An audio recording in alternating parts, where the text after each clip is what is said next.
gente tem visita, por favor, hein? Rafael, Wendel, Dani, Samara, Vitória.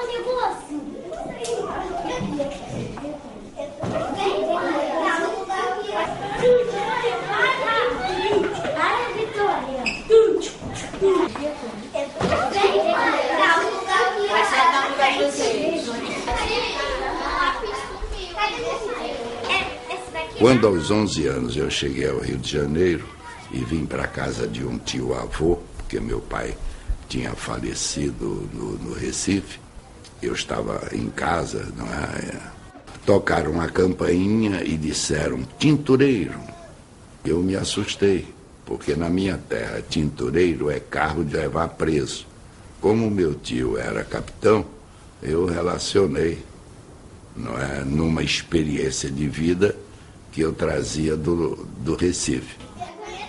Um dos trabalhos que naturalmente aparecem a sua necessidade de viver naquele novo ambiente é você conhecer a linguagem daquela nova situação. Nomes de objetos, determinadas tradições, etc. Eles tratam da mesma brincadeira. Escreva que brincadeira é essa. Que brincadeira é essa? Pular carniça. Pular carniça. Chama de pular saco agora. Mas aí a gente está falando da brincadeira como eles chamam. Eles não chamam de pular sapo, eles chamam de pular carniça. Toda comunidade tem suas regras ditadas por uma tradição. Todos nós aqui estamos, por exemplo, penteados, vestidos, calçados, de acordo com uma tradição. Essa tradição não precisa ser normatizada num texto. A pessoa nasce e a família introduz a pessoa nessa tradição. A língua é uma tradição. Eles entram em um verdadeiro túnel do tempo ao... Quando a gente fala do túnel do tempo, é voltar ao passado. Aí lembra que na segunda-feira a gente falou sobre as lembranças? O que é ter lembranças? É lembrar de coisas que aconteceram no passado. Exatamente.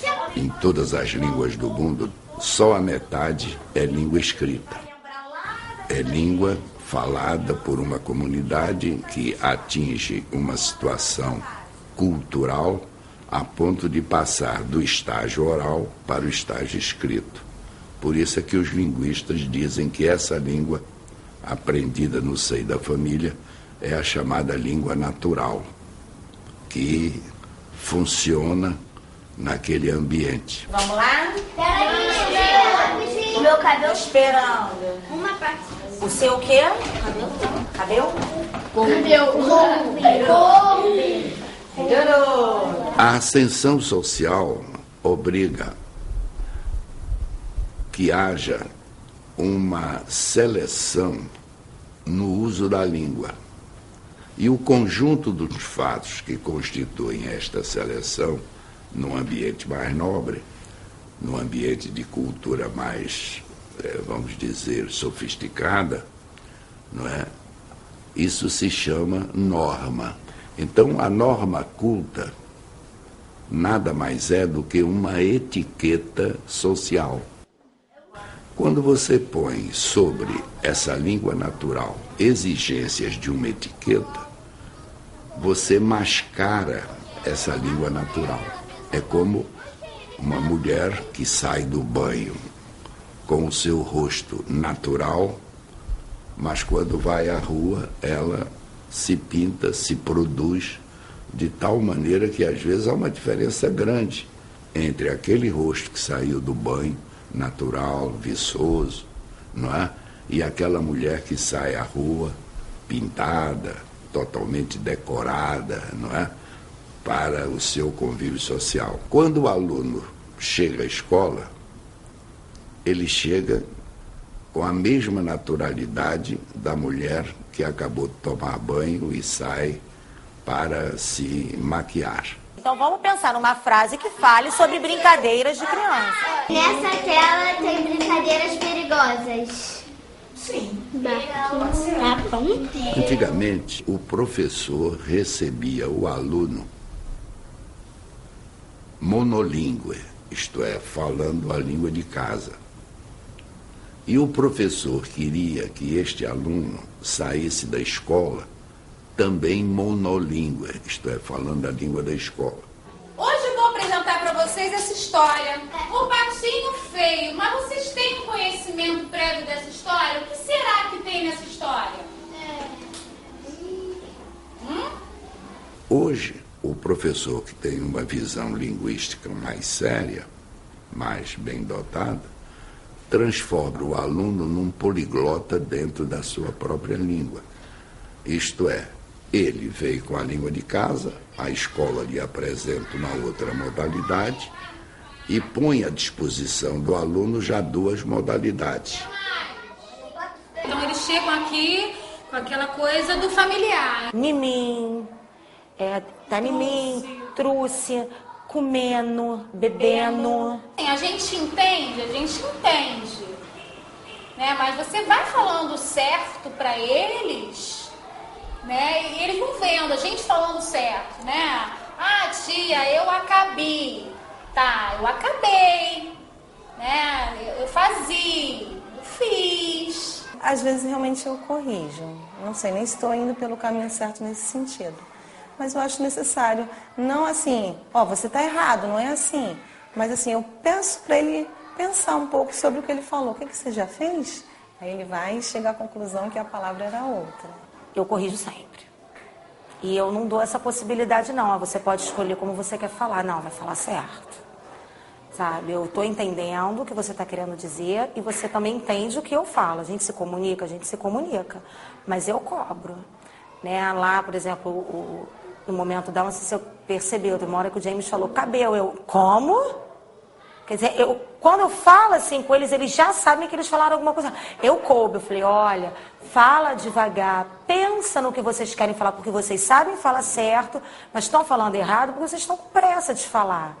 Né? A gente tem que pensar e refletir sobre o que a gente está falando. Necessariamente você toma aquilo que a criança traz como linguagem como um solo de partida, obrigatoriamente. Agora, isso não significa que você vai ficar nesse solo.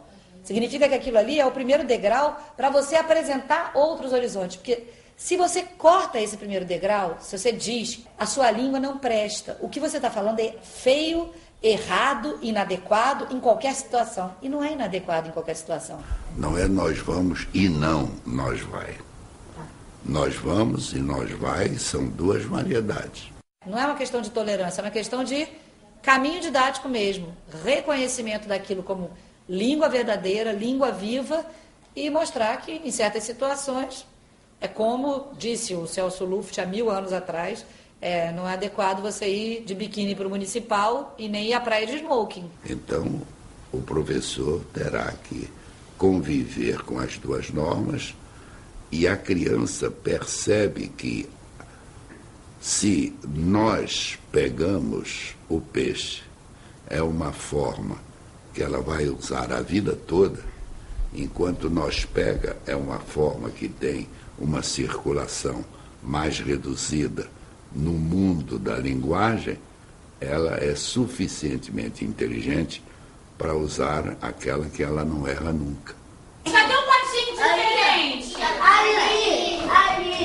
Como é que a gente concilia o respeito à língua do aluno com a necessidade e a oportunidade de ensinar a norma culta também, para todos?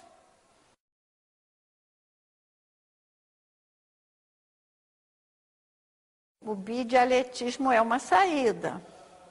As pessoas serem preparadas para usar mais de um dialeto. Mas como se faz? Isso é que eu queria ouvir de vocês. Se vocês têm essa preocupação e já pensaram, como é que se faz? Eu vou mostrando para ele como é que eu falo. Se eles dissessem, eu trouxe, assim, você trouxe. E aí a gente vai lá, tentando estabelecer um diálogo. Inegavelmente tem uma relação hierárquica ali, né? Adulto-criança, professor-aluno.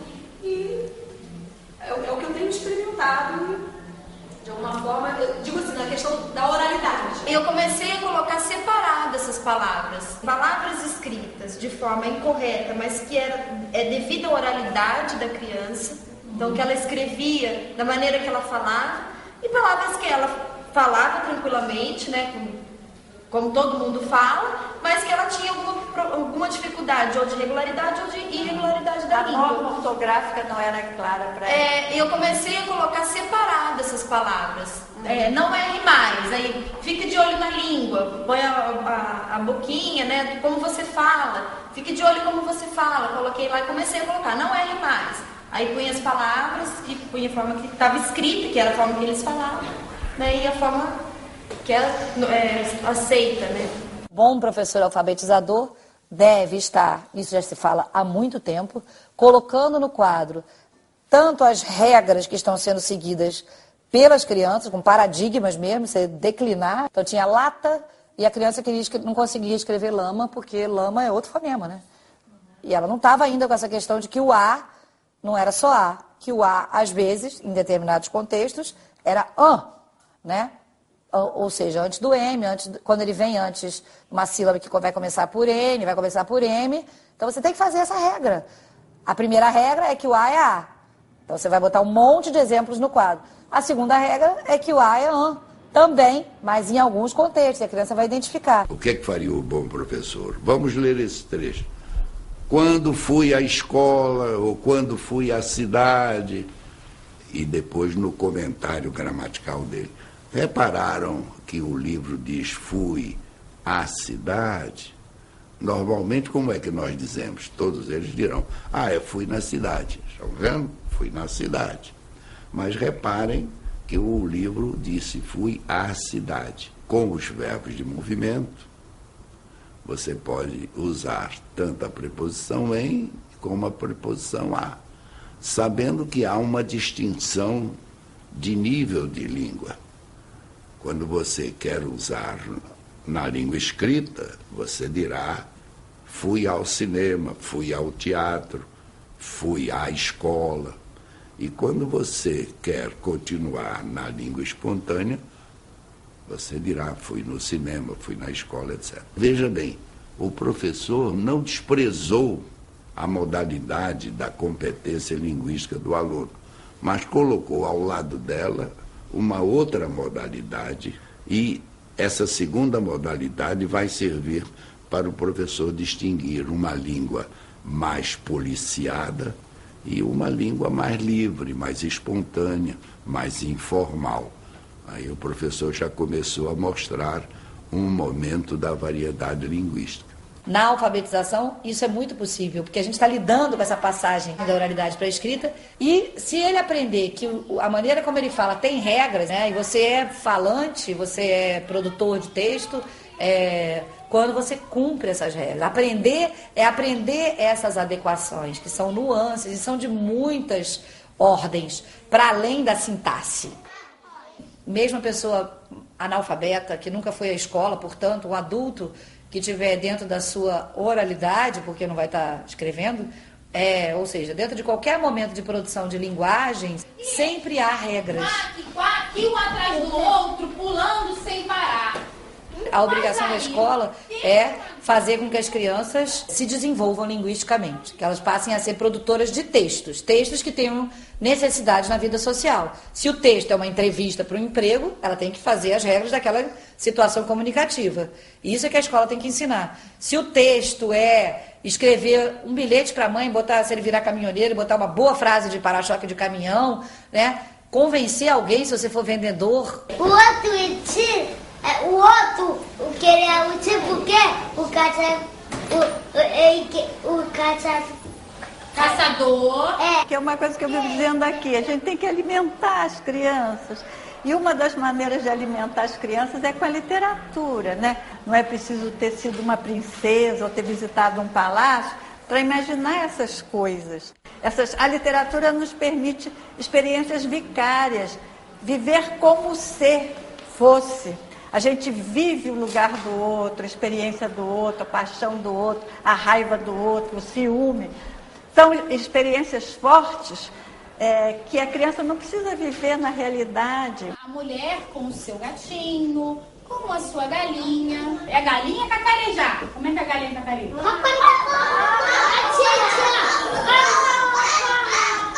Na escola da antiguidade, quando o aluno chegava aos 10 ou 11 anos, ele ia para a escola e recebia uma grade curricular chamada Trivium.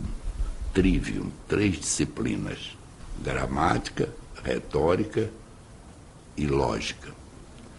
Essas 3 disciplinas formam o fenômeno da linguagem, porque você não fala só com a língua, você fala com as regras elementares do pensar. Os 4 continentes são 3.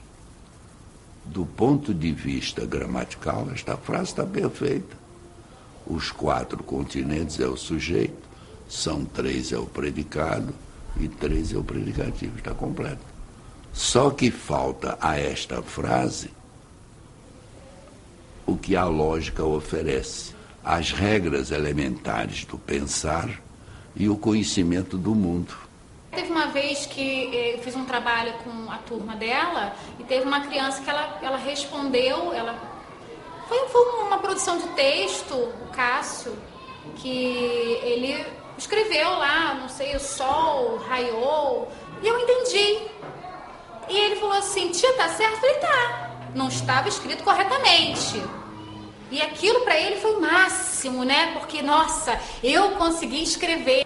Eu entendi. Não, gramaticalmente. Gramaticalmente tá errado. Mas isso, eu acho que aos poucos a gente vai corrigindo ele. A Tatiana pode pensar de uma forma, eu posso pensar de outra, assim como eu tenho colegas que, em momento algum, elas repreendem como os alunos falam.